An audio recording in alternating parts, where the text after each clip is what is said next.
اے مالک اپنے کرم سے، اپنی رحمت سے، اپنے محبوب صلی اللہ علیہ وسلم کے صدقے سے ہمارے دلوں میں اپنے محبوب کی محبت پیدا فرما،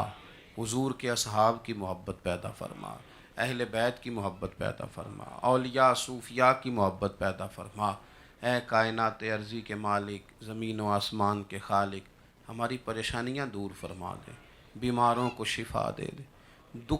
دکھیوں کے دکھ دور کر دے، بے اولادوں کو سائے بے اولاد فرما دے، اولاد والوں کی اولاد کو فرما بردار بنا دے، جو احباب محبت سے یہ اہتمام کرتے ہیں ان کی اس کوشش کو قبول فرما۔ حاجی عمران صاحب کے چچا جان، ان کو شفائے کلی عطا فرما، صحت کاملہ عاجلہ نافعہ عطا فرما۔ اللہ یہاں یہ چہرے کتنے مسکراتے ہیں، کتنے کھلے ہوئے ہیں، اللہ ہر آنے والے کو برکت عطا فرما۔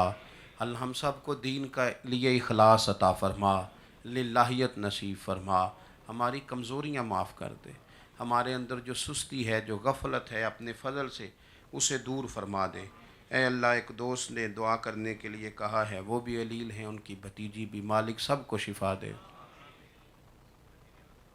حاجی ریاض صاحب کے لیے بھی دعا ہے، اللہ انہیں بھی شفا دے دے،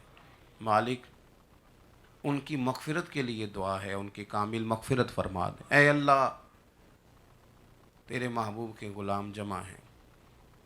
ہم تیرے محبوب کے نام لیوائیں، ہمارے دلوں میں جتنی آرزویں ہیں نا، تو دلوں کے حال جاننے والا ہے، حبیب کی زلف دوتا کا صدقہ سب کی پوری فرما دے، ہمیں حضور کے غلاموں میں زندہ رکھ اور غلاموں میں موت عطا فرما۔ اللہم انا نسألک العفو والعافیۃ فی الدین والدنیا والآخرہ، رب اغفر وارحم وانت خیر الراحمین، وصلی اللہ تعالی علی حبیبہ سیدنا و مولانا محمد۔